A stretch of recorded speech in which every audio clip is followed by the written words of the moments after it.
And welcome back to our Alert Desk. Time for another half hour with Dr. Becky Dawson.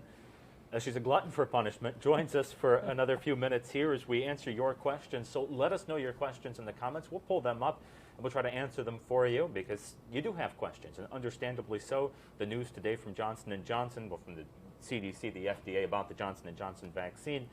Some people, in very rare instances, developing severe blood clots. Doctor, again, for people who might not have seen this yet today, bring us up to speed. So early this morning, we woke up to a joint statement from the Centers for Disease Control and Prevention and Food and Drug Administration saying, we're hitting the pause button. We're going to stop distribution, administration of the Johnson & Johnson vaccine because we've seen out of the 6.85 million doses that have been given in the United States, we've seen 6 cases of this really severe blood clot reaction, and we need to figure out what's going on. Is it caused by the vaccine? Who's at risk if it is?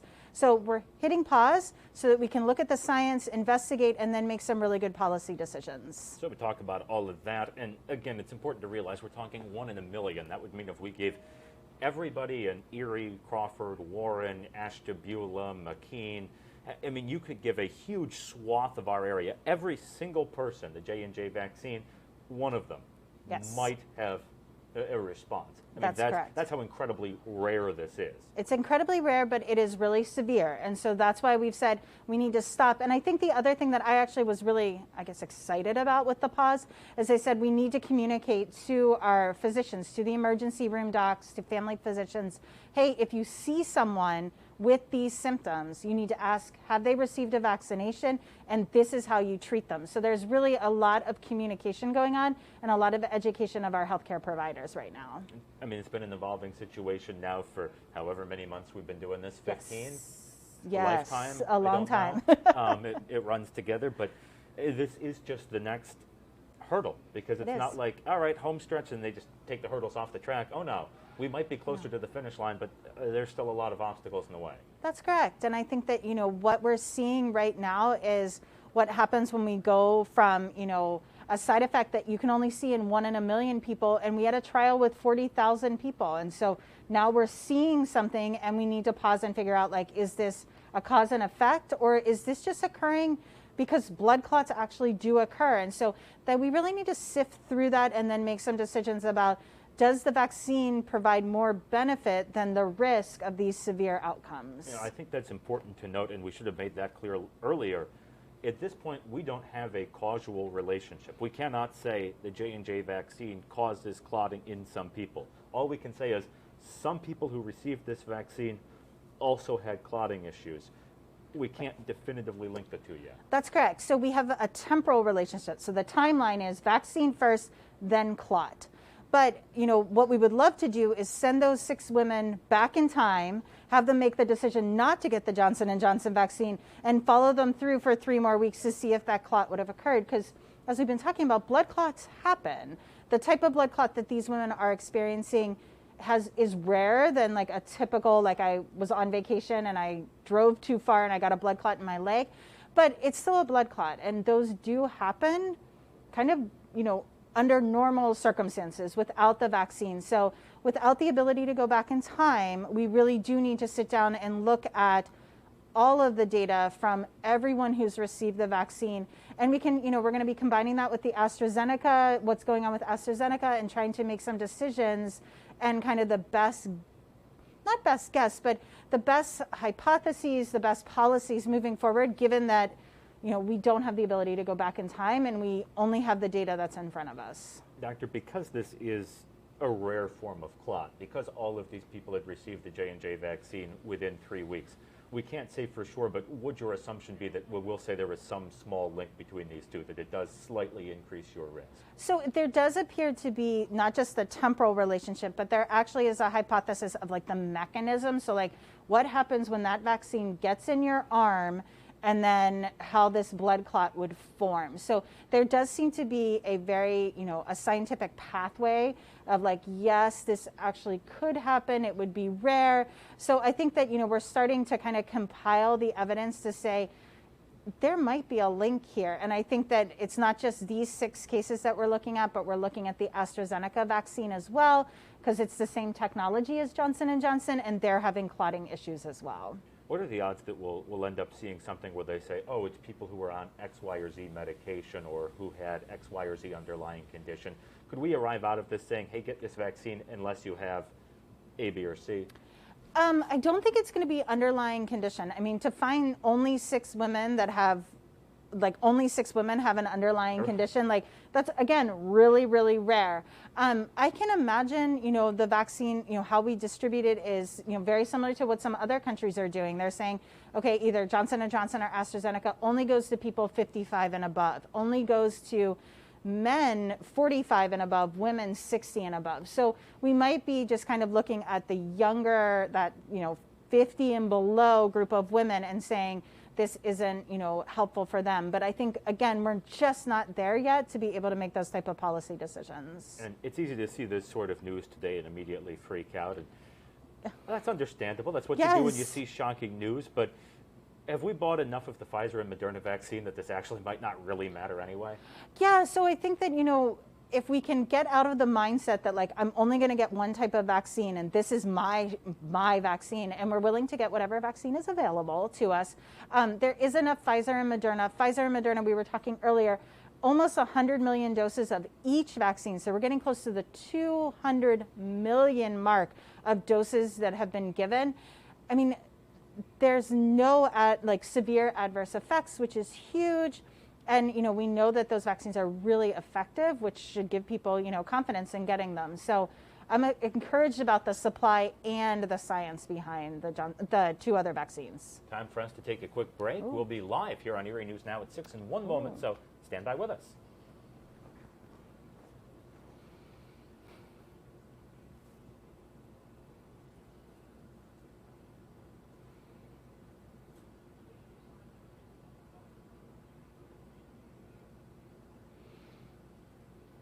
Mike and Eva, good evening. Dr. Dawson with me. Let's jump right into things that people are looking to know. So, Doctor, we touched on this on Facebook. We haven't hit it on air, though. If I've received the J&J vaccine, where should my level of concern be right now? So I think we need to be out of the panic phase. I think we just need to be in the recognition phase that, okay, I recognize that the vaccine that I was previously given, especially if you've gotten it in the past 3 weeks, is now, like, we're pausing and we need to look into what's going on with this vaccine and these severe side effects. So recognize that that has happened, and then be mindful of your symptoms. And if you feel or experience one of these symptoms, you need to get to that emergency room right away. And what sort of symptoms are we looking at? This isn't like I'm a little achy. No, this is severe headache, severe abdominal pain, tightness in your chest that you can't breathe. We're talking about severe symptoms that would prompt you to go to the emergency room. So in other words, if you have an adverse reaction to this, likely it'll be within 3 weeks and you will know. Yes, that's correct. And you need to get to that emergency room quickly. There it is. We'll have a lot more on Facebook Live. We're going to be live there for a little while longer. Let us know your questions there. But Mike and Eva, we'll send it back to you. And we roll along back here on Facebook Live. We're just jumping all over the place virtually. Dr. Dawson is running all over the studio virtually. It's a workout today. Could skip the gym. So we continue talking vaccinations here at COVID-19. All of these things that, you know what, this is an interesting question. How sick are you of talking about this after 15 months of doing this? I don't know. I'm still I went into epidemiology because I liked the research and I liked what it did in terms of, improving human health. And so it's kind of been an exhilarating experience where I'm getting to do things that, I expected to, be in a lab or doing research my entire life. So it's actually kind of exhilarating, and I'm exhausted, but I'm not tired of it yet.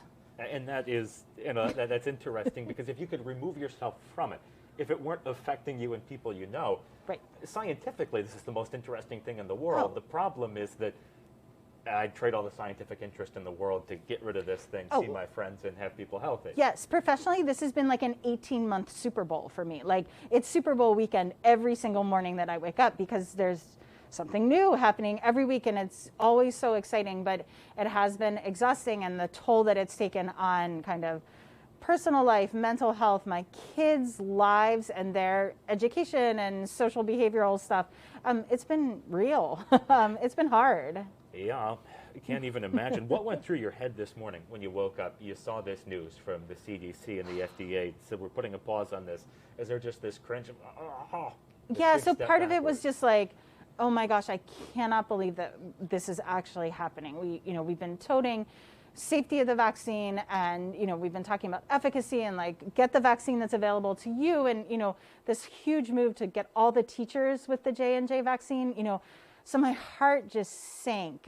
It was really hard. But on the flip side of it, when I had a moment to like step back and I said, oh my gosh, this is science at work, right? FDA and CDC, and I thought it was great that the White House said today that they were informed that this was going to happen, but they heard it as we're making a statement.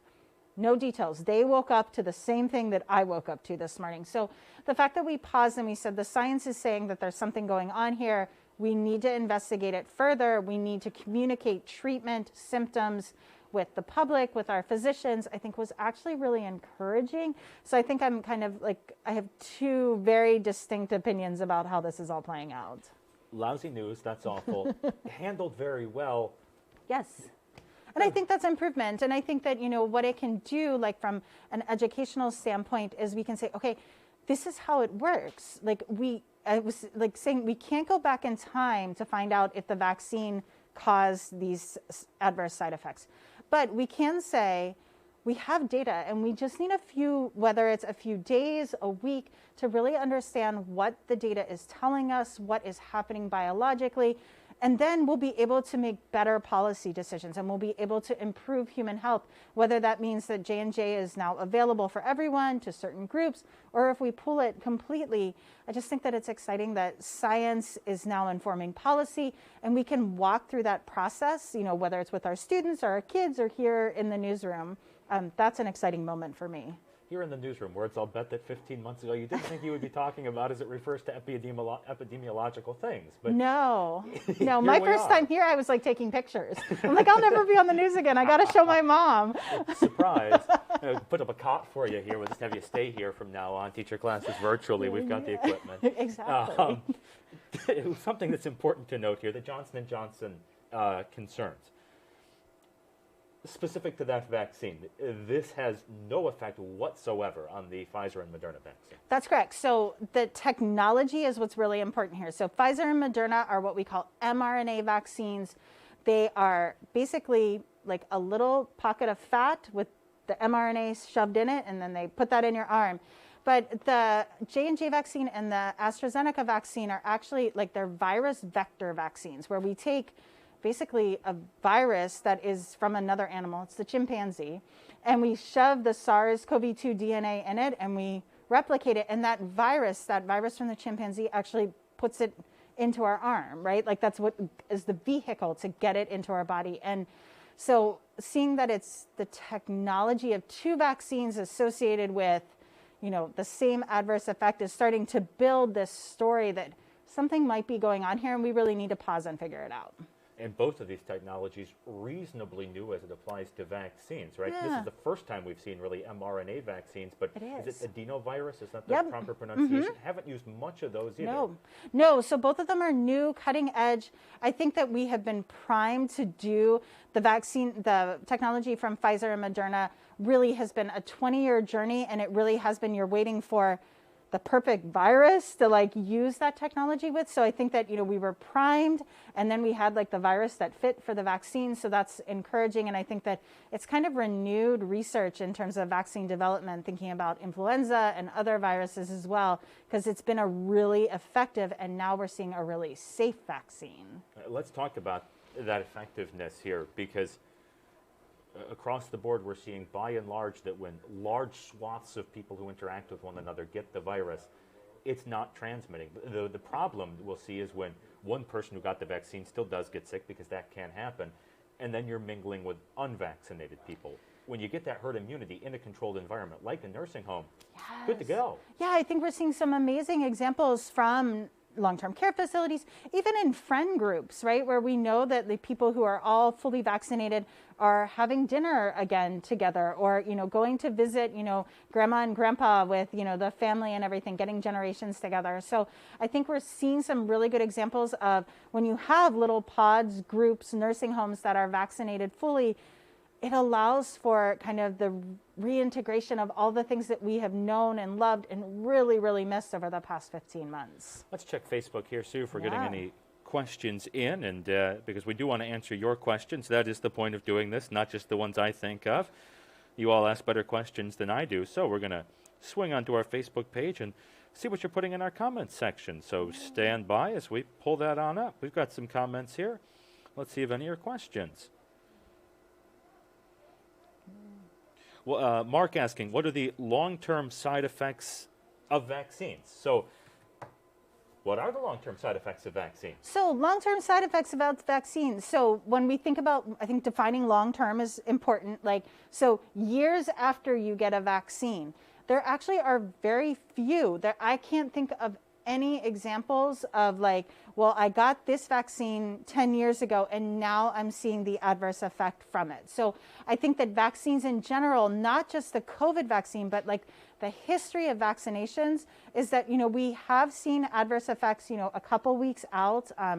During polio, there was the Cutter incident where, people got polio from the vaccine. We've seen other problems as the rotavirus vaccine kind of rolled out in the early 2000s. But really the long-term, years into the future, there aren't adverse effects to our health. There's just so many wonderful effects that, we don't really know. Most of us have never seen someone with polio, have never experienced it. We don't have smallpox anymore. So again, the benefits far, far, far outweigh the risks in terms of vaccinations kind of as a whole, and COVID fits into that story. So although we can't say definitively at this point that there won't be any long-term side effects of a COVID vaccine because it hasn't been around long enough, we can look historically at other vaccines and say we have never had vaccines ever that have caused long-term side effects.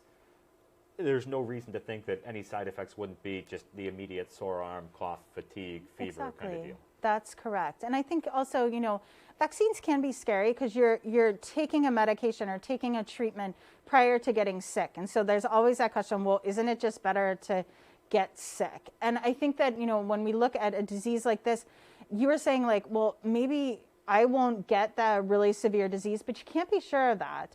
And then also, you're not taking a preventative measure to prevent COVID in our neighborhoods, in our community. And I think that this is really a moment, this whole pandemic has just been a time to think through that your health is dependent on me being healthy and my health is dependent on your being healthy. And it's not an individual, I can be healthy on my own. It really is a community health situation. And so if we aren't participating in community health, if we aren't taking the vaccine, not just because it provides us with immunity, but it's going to also protect other people that we come in contact with, I think we're really doing a disservice to ourselves. And I think we need to get away from, well, I just need to go to the gym and eat healthy.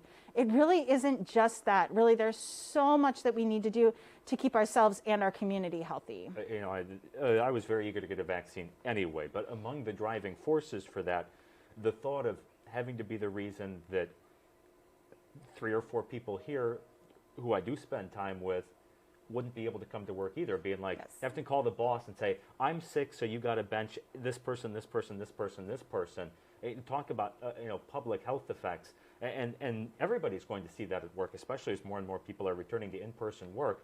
All the more reason to get vaccinated, because if you're not and you've got a few coworkers who aren't, you could have just wiped out half of your shift. Yes, that has been my fear during all this, being an index case and knowing that I had infected a lot of people has been one of my deep fears. I was okay.